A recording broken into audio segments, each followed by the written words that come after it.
Alright, what is up guys, it is Stormback here with another video, and in this one, I am bringing you the New Dawn of Naruto / Boruto story part 14. But before we begin, if you like the content you're seeing, be sure to subscribe, like, and comment. I mean, they're all free, so why not? If you want some dope channel merch, the link to that will be down in the description below.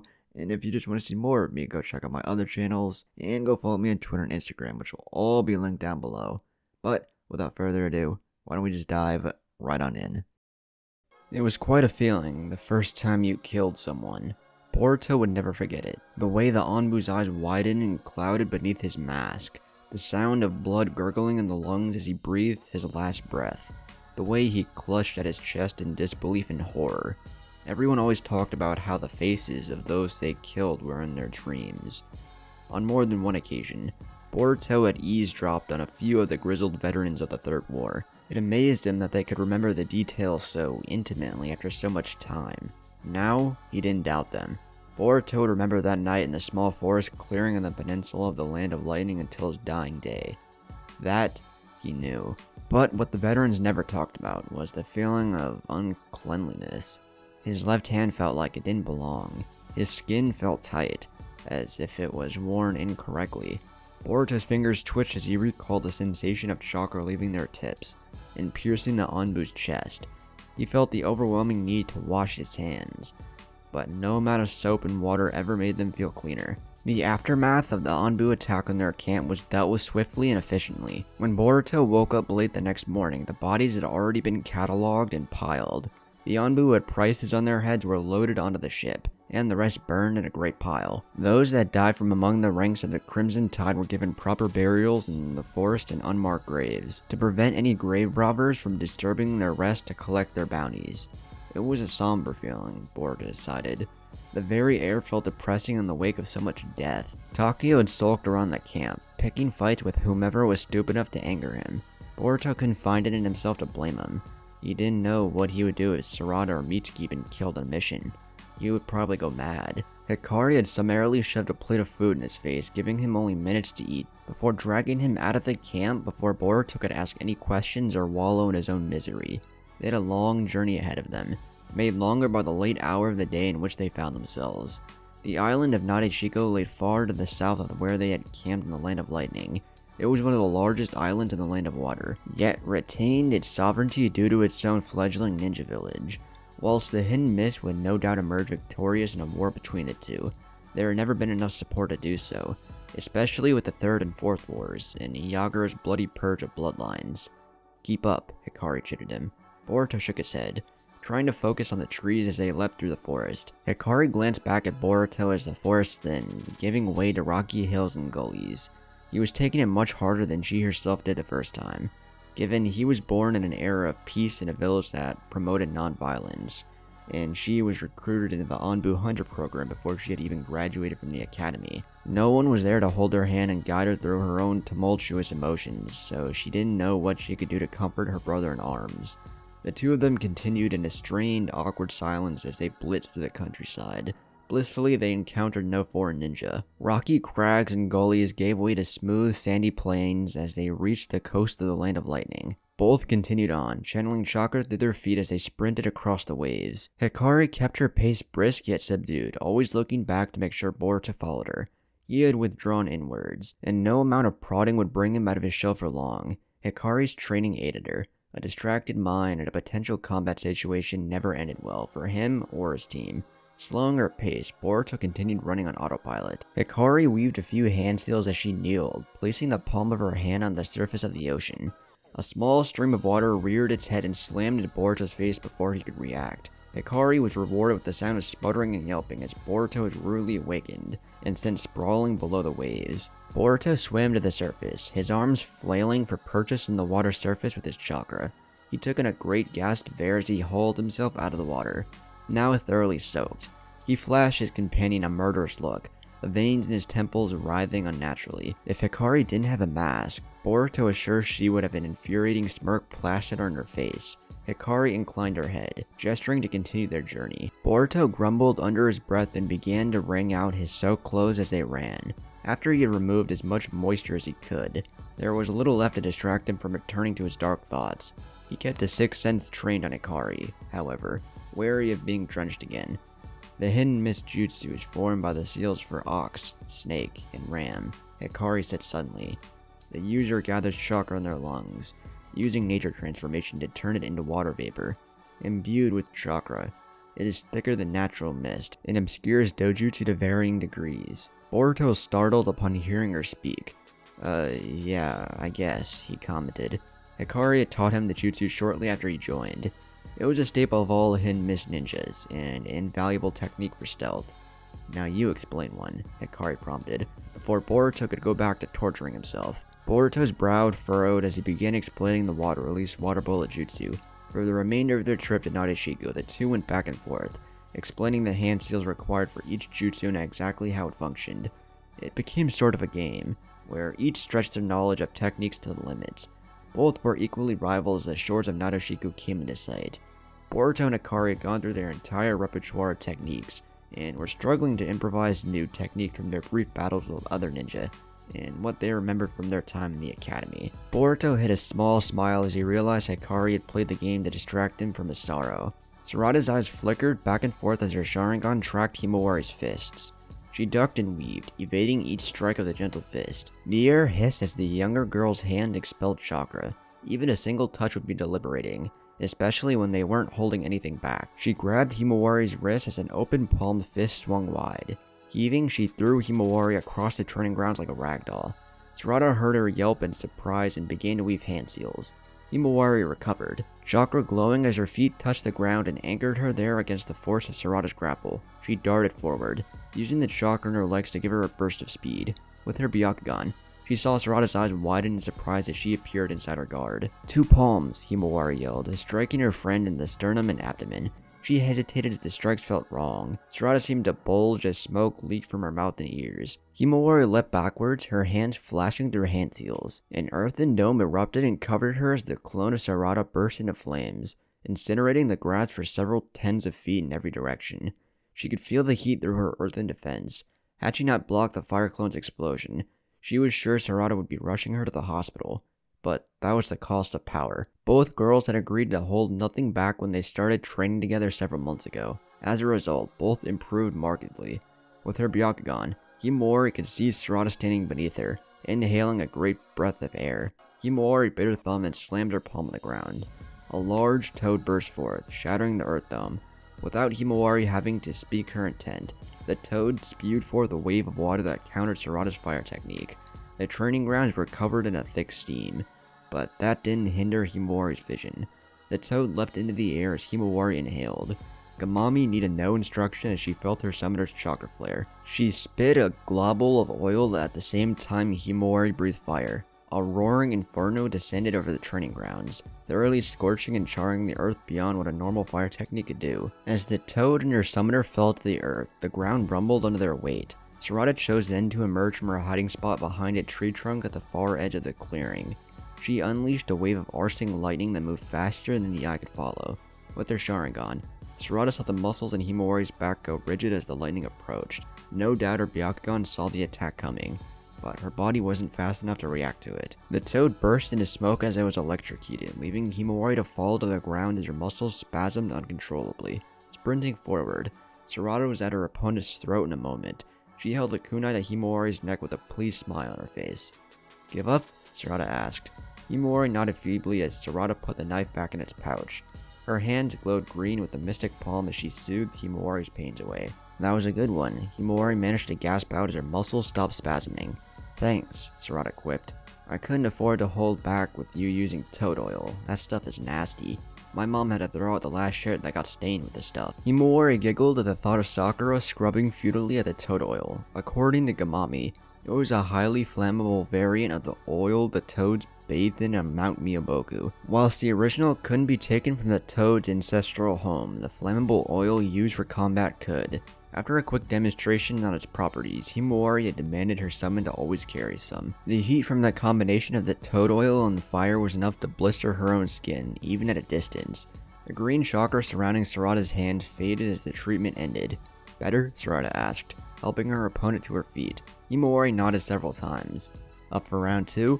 Himawari shook her head. "No, I was going to go bother my dad after we finished," she said. Sarada had to stifle a giggle. Your dad has it rough. First Boruto, then you pick up his bad habits, she said. Himawari just smirked. He'll give in and train me eventually, she said. Or he'll just go insane and retire at an early age, Sarada countered.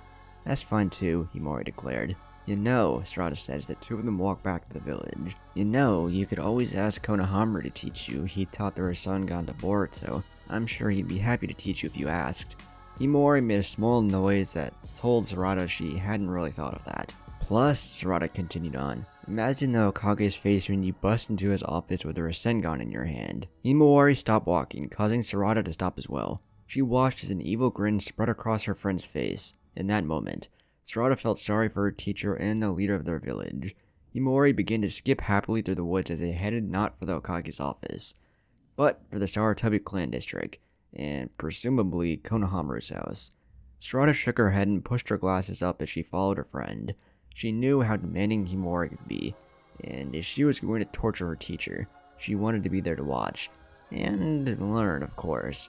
She was still determined to be the next Hokage. Nadeshiko was an interesting place, Boruto decided. There was no towns or villages on the island, save for one, Nadeshiko itself. Nestled on the tops of two towering mountains of stone, the village was connected by a large bridge that spanned a ravine between the two mountains. The entire island was covered in a dense forest, crawling with wild animals. There was no clear path through the forest, leaving him and Akari to wade through the dense underbrush, cutting and hacking their way through. Can we go back yet? Boruto asked as his sword caught in the thick vine for the 100th time. He was infinitely glad Akari had revealed a small sealing tag that contained a handful of spare weaponry, among which were two swords they used as machetes. No, Hikari snapped, swinging her brush violently. The Crimson Tide has never failed a mission before, and we won't start now, especially after last night's raid. Boruto sighed and allowed his Byakugan to manifest. Focusing his chakra in his eyes, Boruto's vision swam as he scoured the forest for an easier path. His gaze was drawn to the mountains upon which Nadeshiko sat. There were two faces of sheer rock, with no discernible path up. That meant they would either be looking for another path or using chakra to scale a mountain. Both were equally exhausting, considering the difficulty in which they navigated the forest. See anything? Hikari asked, as she violently cut down a sapling with ruthless precision. Boruto shook his head, even though she couldn't see him. No, nothing. Looks like we'll have to scale the mountain, he said. He could hear her audibly sigh. Boruto was beginning to question whether the 2 million Ryu bounty was worth it for the trouble they were going through. Both he and Akari had agreed they would be claiming their bounty for their target alive, not dead. It was more for the reputation than the extra million Ryu. The money was just a bonus. Hikari barreled into Boruto, knocking him to the ground. Before he could even sputter an indignified response, she was already hauling him to his feet and throwing him behind a tree. With his Byakugan, Boruto saw a flash of pale skin dart into the underbrush. Looking at the tree he was hiding behind, Boruto saw that there was a dart sticking out of the bark right where he had been standing. Pay attention, Hikari hissed at him, or I'll pluck those eyes out and sell them to someone who will actually use them. Boruto mentally reprimanded himself before he set about looking for their would-be assailant. The world became a blue monochrome as the trees and brushes became incorporeal, marked only by a faint gray outline. Whoever had attacked them didn't anticipate facing a Hyuga. Boruto saw their chakra pathway system as clear as day, hiding in the branches of a tree not 20 paces away. Boruto fished a handful of shuriken out of the leather pouch on his waist and hurled them at their attacker. The disembodied chakra of the person leapt out of the way at the last moment. Boruto could see their chakra points flare as they leapt from branch to branch deeper into the forest. This way, Boruto called, jumping after their target. Himawari followed him, a handful of throwing needles in each hand. Boruto's eyes noticed an irregularity with their attacker's chakra as they chased them to the forest. I think I managed to hit him with 1 or 2 shurikens back there, he informed Akari, who only grunted in acknowledgement. The chase lasted for nearly a half an hour. After the first 10 minutes, Boruto wanted to laugh as their target became increasingly desperate, as they realized Boruto's eyes couldn't be fooled. Finally, their target gave up. Too tired to continue on, they stopped in a small clearing and made their final stand. Boruto and Akari stopped, perched on a tree limb that loomed over the clearing. Their target was a man wearing a headband emblazoned with a stylized flower, the symbol of Nadeshiko. He didn't look particularly strong, but nor did he appear weak. Boruto estimated him to be a Chunin. Hikari dropped to the forest floor. Why did you attack us? She questioned. The Nadeshiko ninja remained silent as he gripped a kunai tightly. How do we enter Narishiko village? Hikari asked. Boruto scanned the surrounding area with his Byakugan, ensuring no one caught them unaware again. The man hurled his kunai at Hikari, who dodged it and threw a fistful of throwing needles in return. The man cried out in pain as they pierced his legs, causing him to drop to the ground. Boruto sighed and dropped to the ground.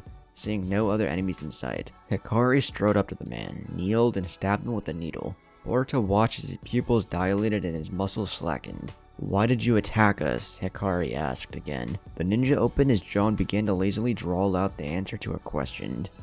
"Red-colored band," he slurred. "Enemies. Attack on sight." Hikari fingered the fabric of her headband, the standard color of those in the mercenary company. She slipped it off her neck and deposited it in a pouch on her waist. "How do we enter Narishiko village?" The man's head lolled as he drooled. Hikari slapped him, causing his eyes to flutter. "Hidden entrance," he slurred. "Base of mountain. Rock-like tree." She stabbed him with another needle, and the man passed into blissful unconsciousness. "Can you find it?" Hikari asked Boruto. Boruto nodded and placed his hand in the ram seal before channeling more chakra into his eyes. The veins in his temples bulged and writhed as his Byakugan's visual acuity increased twofold. He scoured the mountainside looking for the entrance to the village. He found nothing, but eventually came to a rock formation that vaguely resembled a dead, leafless tree. "I think I found the marker to the entrance," Boruto said, jogging through the trees towards the base of the mountain. Hikari followed closely behind. The marker was little more than a cropping of rock formed from cracks in the face of the mountain. If Boruto wasn't looking for it, specifically, he would have never found it, even with his Byakugan. With little imagination, the cracks appeared to take the form of a dead, leafless tree. Once their attention was drawn to it, Boruto and Hikari didn't think that Narishiko Ninja could have been speaking of anything else. "What now?" Boruto asked, as he fumbled with the cracks in the stone. He didn't find anything that looked remotely like a hidden passage. Hikari drew back her arm and slammed her fist into the stone, causing Boruto to yelp in surprise. The rock gave way and revealed the dark cavern. "I guess that works," Boruto commented as he trailed behind her. Looking around, Boruto could see numerous tags stuck to the stone with sailing matrices on them. That was why his Byakugan didn't find the passageway. A ruined mechanical door lay next to the cavern entrance where Hikari had broken it. "Shouldn't we, be more quiet?" Boruto asked, as they ventured further into the cave. Boruto saw her pop a soldier pill, probably to help her see in the dark. Not for the first time, Boruto thanked the gods that he had been born with the Byakugan. "Probably," Hikari whispered. They came upon what appeared to be an old mine shaft hewn into the rock that led upwards. At the very top, they could see a warm yellow-orange light. A wooden floor sat on the bottom of the shaft, with two sets of wires anchored to the center. A complicated-looking series of mechanical gears attached the wires to the wood. Hikari gingerly stepped on the wood. No traps activated. She reached out and tugged on the wires. They held. Boruto followed her, watching as she gripped the wires tightly and pulled. The wooden platform moved up ever so slightly. It was a very crude manual elevator. Moving to the wire opposite her, Boruto pulled down. The platform moved up again. The two of them fell into a rhythm. Boruto pulled his wire down, and Hikari pulled hers up. In a matter of minutes, they reached the apex, without using any chakra. They emerged in what appeared to be a utilitarian warehouse with bare metal walls. A single lantern burned in the corner, sitting upon a small, worn wooden stool. "Security is lax," Hikari commented. "What do you see?" The veins in Boruto's temples writhed as he scanned the area. "We're in some sort of industrial district," he said. "Lots of empty warehouses, not many people. I can't see any civilians. So we must be several hundred feet away from the village proper," Boruto sighed audibly, wishing his eyesight was as good as his mother's. She could see for miles in every direction. "Stay low and stick to the shadows. Keep your eyes open and actually pay attention to what you see," Hikari commanded. Boruto nodded several times to assure that he would, in fact, keep his eyes peeled. Together they crept through the series of warehouses and made their way deeper into the village. Soon enough, Boruto was close enough to the village to see with his Byakugan. "We're near the village now," Boruto informed his companion. "Transform into one of the women," Hikari instructed him. Boruto did so, reluctantly. Hikari immediately copied his appearance and bid him to pick a man to masquerade as. The two of them emerged from an alleyway as a nondescript pair of civilians. Together, Boruto and Hikari scoured the village for any sign of their target. Tamako was a ninja some renowned within her village, and would no doubt be in hiding, or well protected after her near capture. A sudden commotion ahead drew Boruto's attention. The crowd of civilians he had been navigating had begun to thin apart, making way for some sort of procession. Boruto and Ikari stepped to the side, mirroring the citizens of Nadeshiko. A woman strode through the streets, tall and proud. She had her black hair held up in a ponytail, proudly displaying her headband with a stylized flower on it. Her eyes were a piercing shade of dark green that Boruto hadn't seen in anyone. She wore a flowing gown of white that reminded Boruto of the ceremonial robes his father wore, minus the gaudy hat. Behind the woman trailed another younger woman who couldn't have been much older than Boruto himself. Ikari elbowed him discreetly. Sharing a look, both nodded. The girl appeared to be a younger version of the older woman, but she fit the description of Tamako's wanted poster perfectly. Hikari trailed the two women and their comrades, with Boruto following close behind. They weaved through the throngs, keeping their target within eyesight. Tamako, and who Boruto assumed to be her mother, traveled through the village until they came to the tallest building in the village.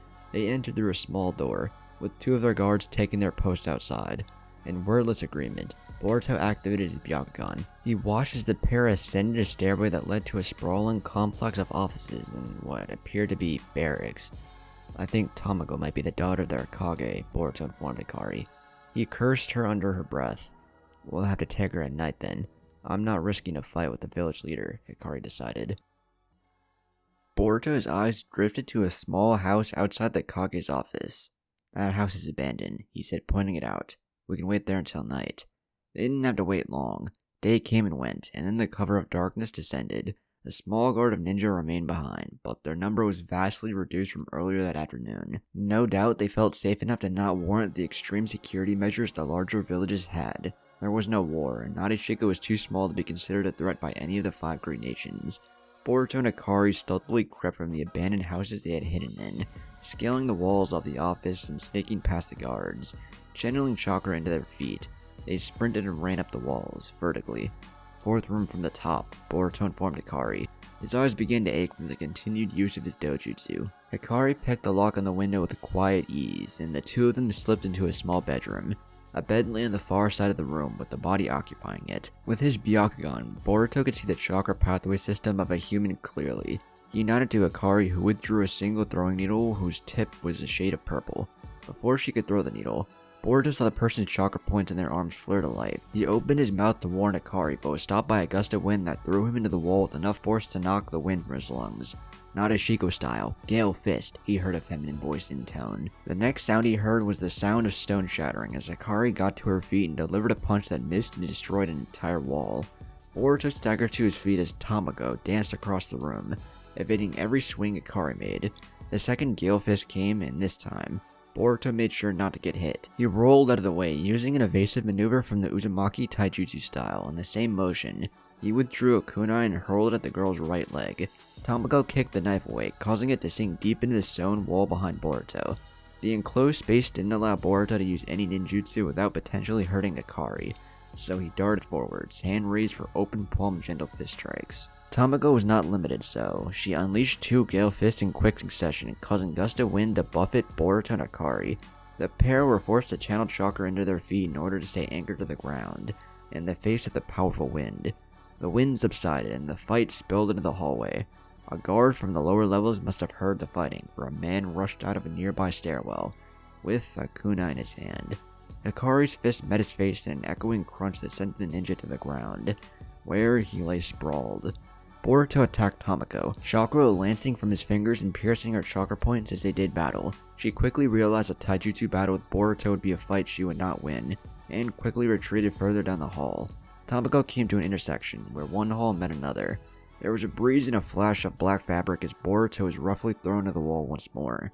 His Byakugan saw a woman appear, her leg being brought down in a vicious kick upon Ikari. Ikari raised both arms to block, but she was sent flying to the floor by the strength of the woman's kick. A gust of wind rushed down the hallway in the wake of the attack. "Ikari!" Boruto yelled. He did not receive an answer. "Naruto?" a voice called. Boruto turned and came face to face with the woman he assumed to be the village's Kage. He jumped backwards, slipping into a defensive gentle fist stance. "Who are you?" Boruto questioned, slightly annoyed that he'd been mistaken for his dad. Honestly, Naruto was the Hokage, and much taller than Boruto. Who could mistake them? "Shizuku," the woman said, taking his appearance in the dim light. "You must be Boruto. You look so much like your father, you know. Your wanted poster doesn't do you justice." Boruto darted forwards, intending to block her chakra points before he had to fight a Kage on even footing. He was rewarded with Shizuka exhaling a gust of wind that swept Boruto off his feet and sent him careening into the wall. Boruto flipped himself and used his legs to prevent himself from crashing into a wall for the second time. Weaving hand seals, he sent a bolt of lightning arcing from the tips of his fingers down the hall. Shizuka waved her hand, sending a gust of wind that tore the lightning to pieces. Boruto was already weaving another set of hand seals before the wind had even faded. He spewed forth a wave of water that rushed down the hall and dissipated harmlessly well before it reached Shizuka and Tamako. Boruto smirked as Shizuka raised a lone eyebrow at his antics. She went rigid as the lightning coursed through the water, electrocuting both her and Tamako. Hikari climbed back up through the wall on the floor where Shizuka had kicked her, lightning arcing from her arm. Another benefit of the Byakugan. You always know where your allies were. "Grab her," Hikari yelled. Boruto didn't need to be told twice. He ran down the hall, his footsteps sending great splashes of water skyward. Boruto scooped up Tamako as Hikari led him to the far end of the hall. Hikari sent a chakra-enhanced punch at the wall, creating their own door. Boruto grunted as he felt a fist connect with his sternum, sending a gust of wind into his chest that made him see stars. When his vision cleared, he was laying on his back with the water of his own technique soaking his shirt. He saw Hikari grappling with Tamako near the hole in the wall and struggled to get to his feet. Boruto gagged as his shirt was pulled taut against his neck from behind. He felt a strong arm wrapped around his chest, and the cold touch of metal under his chin. He didn't even have to use his Byakugan to know that Shizuka had a kunai to his throat. "Stop!" Shizuka commanded. Hikari and Tamako ceased their squabble long enough to see Boruto's predicament. Hikari huffed audibly as she withdrew the fist she was about to pummel Tamako with. "Why did you come here?" Shizuka questioned both of them. "This girl is a wanted woman in the land of lightning for theft," Hikari informed him. "You are not authorized to detain us for lawful bounty hunting," she added with anger. "She's my daughter," Shizuka quipped. "I don't care about the law, and she hasn't stolen anything." Boruto could see Tamako's face grow red. "The Lightning Lord would disagree. I think you'll find that she has several artifacts from his country that your daughter has acquired," Hikari snapped. Shizuka looked from Hikari to Tamako, then back again. "I don't care," she said. Boruto sucked in a breath as he felt the edge of the kunai press against his neck. "Release her, and leave." Hikari and Shizuka stared each other down, neither willing to submit. Boruto frantically locked eyes with Hikari, trying to convey some unspoken message. Peering through the slit of her hunter mask, he imperceptibly shook his head. "Don't release her," he said, taking a deep breath. Boruto closed his eyes and thought back to all the lessons his grandfather Hiyashi put him and his sister through. He saw the technique clearly in his mind, never performed by him, only practiced by his sister, their grandfather, and some of the other elite Hyuga clansmen. Stealing his resolve, Boruto felt for the chakra point in his own body. He felt the disturbing sensation of being stretched in every direction at once as he tapped into them. All at once, in a burst of motion, he expelled chakra from as many of the points as he could and spun on his heel. Boruto heard a grunt of pain as the air was forcibly expelled from Shizuka's lungs, as the woman was sent flying backwards and crashed into the wall. He heard the stone crack under the pressure of the chakra he was expelling, and if it weren't for his Byakugan, he was certain he would be incapacitated by a fit of dizziness from rotations of the 8 trigram's palms. Revolving heaven. Boruto fell to his knees as the technique ended, leaving him drained of chakra and breathless from exertion. Out of the corner of his eye, he caught Hikari pricking Tamako with the needle.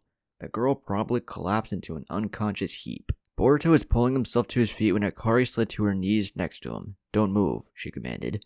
Boruto stilled as she raised her hands to his neck. They glowed with the green chakra of the mystic palm, and that was when Boruto felt the warm liquid running down his chest. Panic set in. "Oh god," he exhaled. "How bad is it?" Hikari looked from Boruto to the gaping gash that ran from his ear to his shoulder. "Not bad," she lied. "Just a flesh wound. Shut up and let me heal it." Her chakra flowed through his neck, stimulating the cells to knit themselves back together. Personally, she was amazed his carotid artery hadn't been cut wide open. After a few minutes of intense anxiety, Hikari removed her hands. Boruto gingerly reached up and felt a long line of sensitive skin running from just below the lobe of his ear to the crook of his neck and shoulder. His eyes went wide. "Just a flesh wound," Hikari reiterated. "Next time, don't do something so stupid." Boruto nodded as Hikari pulled him to his feet. A handful of guards arrived as the two of them hoisted Tamako off the floor. They received a bone-shattering kick from Hikari as a parting gift as the two of them jumped from the makeshift door Hikari had made earlier. It was a long night as the two of them sprinted through Nadeshiko, avoiding ninja and civilians alike, as they made off with their 2 million Ryo bounty. It was a rainy afternoon several weeks after he and Hikari returned from turning in the bounty of Tamako that Eiji finally cracked, and began teaching Boruto how to use the lightning armor the Raikage were famed for. Boruto was bouncing on the balls of his feet, despite the poor weather. He had seen firsthand how powerful the technique was, and the history books had plenty of information about the 4th Raikage and his battles with Madara and Sasuke Uchiha. But in his opinion, the coolest was the 3rd Raikage, whose lightning armor was so powerful it allowed him to go toe-to-toe with the Eight Tails. Iji sighed heavily at how enthusiastic his young student was. Hikari was lounging under a nearby tree out of the light drizzle that was slowly soaking the leader of the Crimson Titan, Boruto. The first thing you gotta know, kid, is that you've gotta be careful with this technique. You specifically, Eiji warned. Why? Boruto demanded. Eiji tapped his temples. When someone thinks of the Hyuga, they always think of the Mais. Most people ain't considering their second bloodline. The ability to expel chakra from every one of their chakra points, he said. The lightning armor functions by expelling chakra from these points and using nature transformation to transform it into lightning. That's actually its greatest weakness, and greatest strength, Eiji elaborated. Few ninja can control their chakra points outside of their hands and feet. Those that do can only use a handful of others. The more chakra points you use, the stronger the armor is, the more likely you electrocute yourself. That's why Hikari's here, he said, nodding at the masked girl. If you're successful, the armor will make you faster and stronger than any normal person.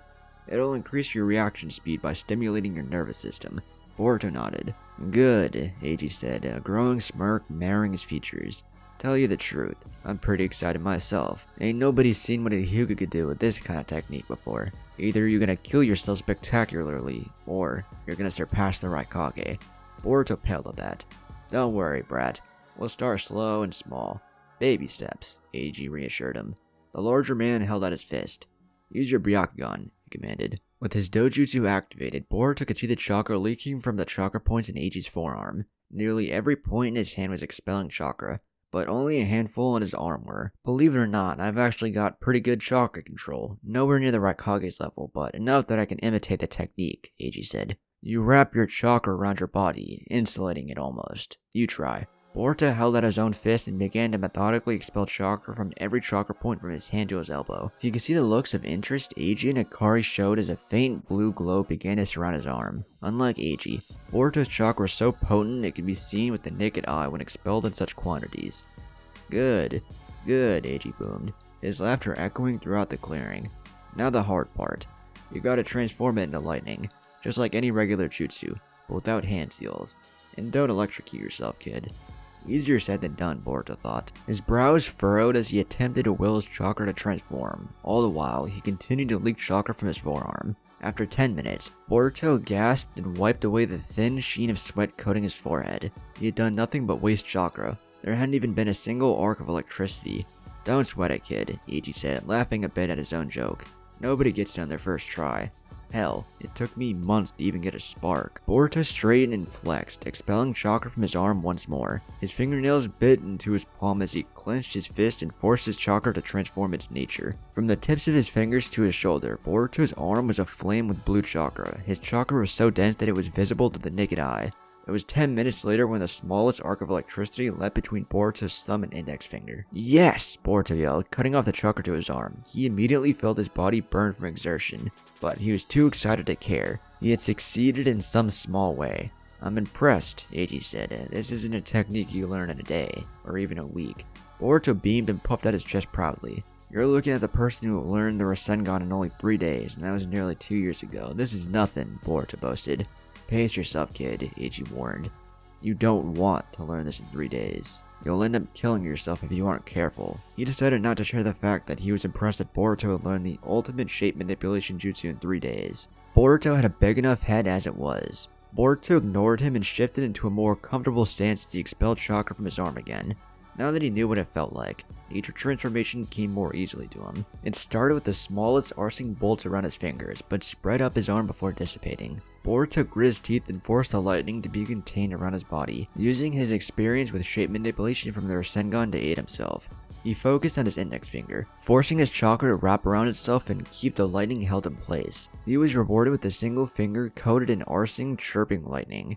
He moved on to his middle finger next. What originally took him nearly half an hour to do, he eventually narrowed down to mere minutes. Before Eiji knew what had happened, Boruto's arm was covered in a passable attempt at the lightning release armor. A true prodigy, Hikari whispered to Eiji as she appeared next to him. Yeah, Eiji muttered. Talent like Boruto's only appeared once in a century. Eiji was born and raised in the Land of Lightning. He went to school there, and trained to be a ninja in their academy. History had been a favorite subject of his. The tale of how the third Raikage had fought the Eight Tails to a draw, only to face 10,000 enemy soldiers and later perish, was one of his favorites. But the third Raikage, powerful as he was, didn't learn the technique he would later become famed for in a day. So lost in their thoughts were Eiji and Akari, neither noticed as Boruto leapt headfirst into the shallow end of the pool. He expelled chakra from every point in his body and allowed his chakra to mirror that in his arm. Boruto screamed, startling Eiji and Akari. Lightning danced across his chest, burning his shirt and charring his skin. Eiji darted forward, lightning coating his arm as he prepared to act as a lightning rod. Hikari was right behind him, her hands glowing green with the light of the mystic palm.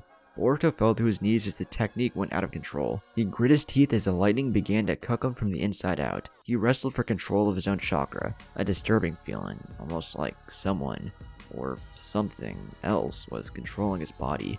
He methodically went back to the motions of taking control of the chakra point in his body, forcing his rampaging chakra to return to his control. Even as control of his chakra returned to him, Boruto felt like he was moving in slow motion. Each chakra point felt as if it took more time to wrest control than the last. After what felt to be a lifetime of pain, the lightning coating his body no longer pained him. Instead, it wrapped around him protectively, giving off a sensation that was both warm and cold at the same time. He felt goosebumps ripple across his skin despite being pleasantly warm. Boruto opened his eyes and saw Eiji rushing at him, his hands outstretched to what he assumed was to cancel the technique. Hikari was right behind him, fists aflame with a mystic palm. "No need to worry, guys. I got it," Boruto declared loudly as he pushed himself to his feet. He opened and closed his fists, trying to get used to the sensation. It was very different, he decided. Boruto looked up but neither Eiji nor Akari answered him. They hadn't moved. Guys?" Boruto asked, a hint of worry coloring his tone. That was when Boruto noticed other irregularities. The rain, a light drizzle, had stopped. Not stopped raining, but the rain had stopped. Mid-air. Boruto reached out for a raindrop near his eye. Gingerly, he extended his index finger and pushed the drop. He was rewarded by slightly altering its path. As he watched it, the raindrop continued its descent, ever so painfully slow. Boruto smirked as he realized he had succeeded. He looked around, trying to find something to test his newfound technique on. He saw a leaf falling from a tree at the far end of the clearing he was training in. Boruto ran forward, frowning, as he didn't appear to be moving any faster than he normally was, and struck the leaf with a simple gentle fist strike. The leaf burst into dust, obliterated. Boruto walked back to the only other people in the clearing, a smile on his face.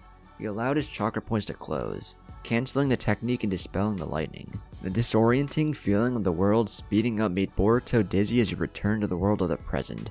He was empty with exhaustion, his body burned from exertion. Combined with the pain from the brief failure to control the technique, Boruto collapsed to the ground, unconscious. Eiji and Akari skid to a stop as their vision was obscured by a blue light. Where Boruto had been kneeling in agony, now he was laying face down. Eiji blinked, not believing his eyes, while Hikari kneeled and removed the tattered remains of Boruto's shirt and began to heal his burns.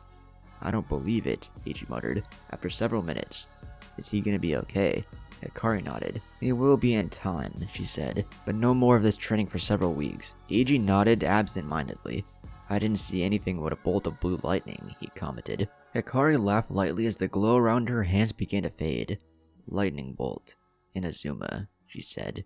In the land of lightning, Tamako sat in a very stiff mattress and contemplated the choices that led her to this point in her life. She had a very rough decision to make when she got out of jail and paid the fine for stealing from the Lightning Lord. Does she marry Boruto or the masked girl?